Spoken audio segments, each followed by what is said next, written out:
औद्योगिक समूह की संदिग्ध डायरियों में प्रधानमंत्री और मुख्यमंत्रियों के नाम क्यों?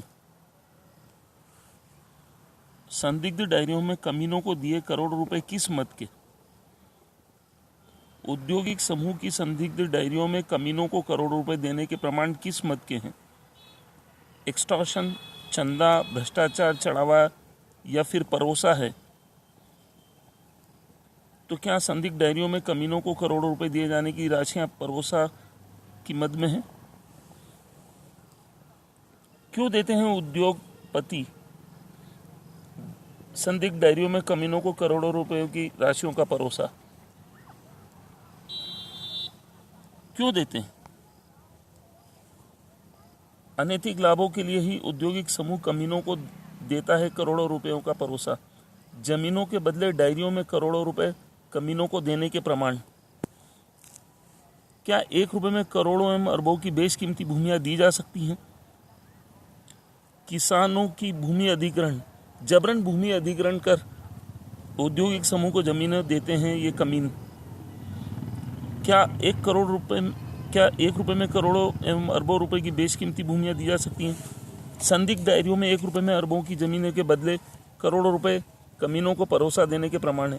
जबरन अधिग्रहण कर किसानों की बेशकीमती भूमि 1 रुपए में औद्योगिक समूह को देने के प्रमाण है। जबरन अधिग्रहण कर या किसानों को मजबूर कर बेशकीमती भूमि औद्योगिक समूह को दिलवाने की साजिश करते हैं ये कमीन। पश्चिम बंगाल से पलायन करने के लिए गुजरात में टाटा को 1 रुपए में बेशकीमती भूमि क्यों दी गई? टाटा की संदिग्ध डायरियों में क्या है कमीनों को करोड़ों रुपए देने के प्रमाण? गुजरात में टाटा आधा और शून्य। किसी भी स्कीम में एक नई कंपनी का प्रवर्तन गुजरात से ही क्यों होता है? यहाँ पर प्रधानमंत्री का नाम आया है कि प्रधानमंत्री का नाम कई संदिग्ध डायरियों में है, कई औद्योगिक समूह की, तो उसके पीछे कुछ न कुछ कारण है। किसी भी स्कीम में एक नई रिजल्टिंग कंपनी का प्रवर्तन गुजरात से ही क्यों होता है? टाटा, बिरला, अडानी, अंबानी, सहारा और देश की 100 से अधिक औद्योगिक समूह की मर्जर डीमर्जर प्रक्रिया में गुजरात से एक नई बिना स्टॉक एक्सचेंज में रजिस्टर्ड पब्लिक लिमिटेड कंपनी का प्रवर्तन क्यों किया जाता है?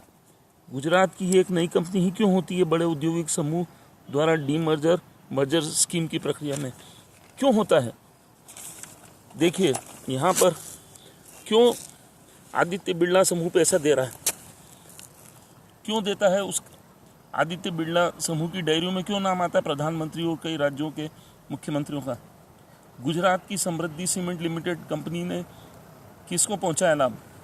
गुजरात की समृद्धि लिमिटेड ही है रिजल्टिंग कंपनी। सीमेंट वार हेतु बनाई गई सीमेंट क्षेत्र में एक फर्जी कंपनी। गुजरात से प्रवर्तन किया गया था। दिनांक 4/9/2009 को गुजरात राज्य से समृद्धि सीमेंट लिमिटेड का इनकॉर्पोरेशन हुआ। 7 दिन में व्यापार प्रारंभ का प्रमाण पत्र भी मिल गया और 1/10/2009 को मात्र 28 दिन के अंदर इसका डीमर्जर प्रस्ताव भी पारित हो गया। जबकि ये कंपनी समृद्धि सीमेंट लिमिटेड कंपनी पंजीकृत नहीं है किसी भी स्टॉक एक्सचेंज में, जबकि सभी न्यायालयों ने इसको मान्य किया, कंपनी रजिस्ट्रार ने भी मान्य किया। तो कहीं ना कहीं रुपए देने की बात जो आती है वो सत्य है कि इनको फ़ायदा पहुंचाया होगा औद्योगिक समूह को इन राज्यों के मुख्यमंत्री और देश के प्रधानमंत्री ने। अब डिजिटलाइजेशन में टेलीकॉम वार, तीसरी बड़ी कंपनी बनाने के सपने, ये देखिए ये प्रस्ताव आया है। अंग्रेजी अखबार टाइम्स ऑफ इंडिया में दिनांक 10/8/2016 को टाइम्स बिजनेस पृष्ठ पर छपी शीर्षक खबर, बिरला टू मर्ज ग्रेसिम एवी नुमा इनटू $11 बिलियन कंपनी में। आइडिया सेलुलर को रिलायंस जियो से प्रतिस्पर्धा करने की इच्छा शक्ति को जगजाहिर किया। फोर्टिफाइंग टेलीकॉम वार के लिए देखिए आदित्य बिरला नुमा लिमिटेड गुजरात राज्य में पंजीकृत है। ग्रेसिम इंडस्ट्री मध्य प्रदेश राज्य में पंजीकृत है। Aditya Birla financial services limited Gujarat के वेरावल में। टेलीकॉम वार में रिलायंस की जियो से प्रतिस्पर्धा करेगा बिरला समूह का आइडिया सेलुलर।